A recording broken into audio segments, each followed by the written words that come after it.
Voilà, bonsoir tout le monde. Bienvenue à ce vernissage de notre nouvelle exposition à Archizoom, Vertical Urban Factory. Nous avons le grand plaisir d'accueillir ce soir Nina Rapaport, commissaire de l'exposition, critique d'architecture de New York, qui donnera la conférence introductive. Thank you. Very welcome to EPFL, Nina. Thank you very much for being with us tonight. I know that you understand French, so je vais continuer en français. Pour dire que Nina Rapaport a développé depuis quelques années une grande passion pour l'usine en hauteur et le monde de la production industrielle d'une façon générale, à l'époque moderne et dans l'architecture contemporaine. Et elle partage avec nous cette fascination pour l'industrie et la manufacture dans l'exposition que vous allez découvrir tout à l'heure et dans un livre à paraître prochainement qui vous sera présenté tout à l'heure. Il y a des petits flyers pour commander le livre dans l'exposition. Avant de passer la parole à Antoine Vial, qui est chercheur, architecte, chercheur au laboratoire LAMU, qui va vous présenter le travail de Nina Rapaport, j'aimerais remercier toutes celles et ceux qui ont contribué à ce projet. Grand merci à l'équipe Archizoom, Jean-Robert Gros, Pascal Luc et Charlotte Roche-Mérédith, et aux assistants étudiants qui nous ont aidés à tout mettre en place, à l'atelier des maquettes, qui donne toujours des très bons coups de main de dernière minute quand on reçoit les maquettes d'Amérique surtout, et à la reprographie. Et merci aussi à deux étudiants de master qui travaillent sur le thème de l'usine en ville et qui ont collaboré à la scénographie pour Archizoom, Valentin Berchi et Steve Amedro.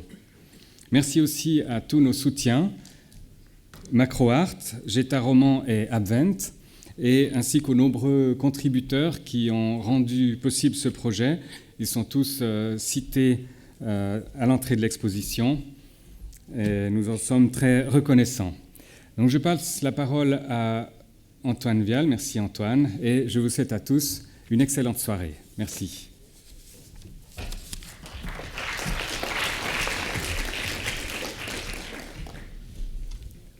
Alors bonjour à tous. C'est un grand plaisir de porter aujourd'hui la parole du professeur Inès Lamunière pour accueillir à l'EPFL Nina Rapaport et son exposition Vertical Urban Factory. C'est en qualité de commissaire d'exposition que nous accueillons aujourd'hui Nina Rapaport, mais elle est aussi enseignante et critique d'architecture. Elle est notamment directrice de publication à l'école d'architecture de Yale et vice-présidente du Docomomo New York. Elle est également l'auteur de nombreux ouvrages, dont le catalogue de l'exposition publié chez Actar en 2014. Alors, ces différentes qualités ont permis à Nina Rapaport de montrer à travers son exposition comment le rapport de l'usine au sol urbain est une question qui travaille sur le temps long.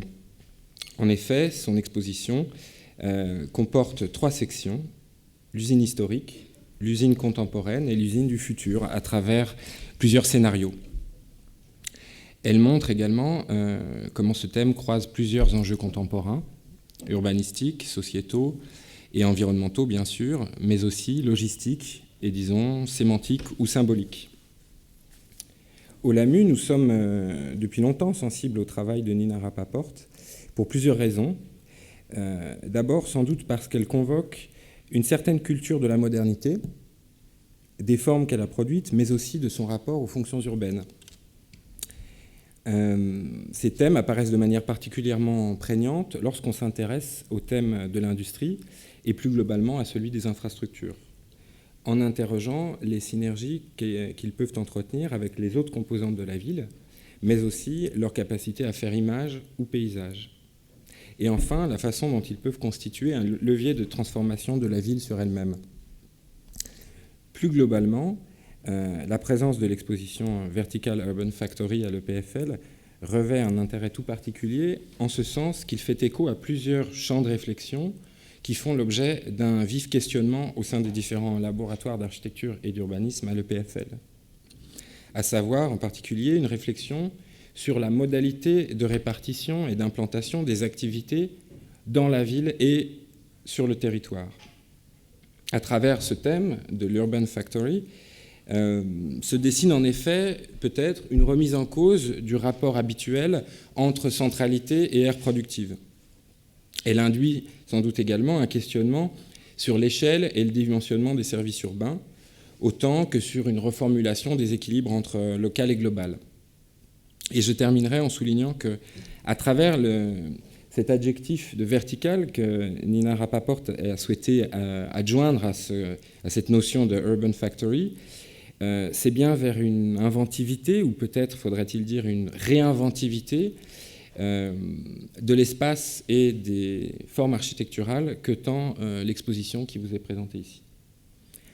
Donc je vous remercie d'accueillir avec moi Nina Rapaport et sa très belle exposition. Merci.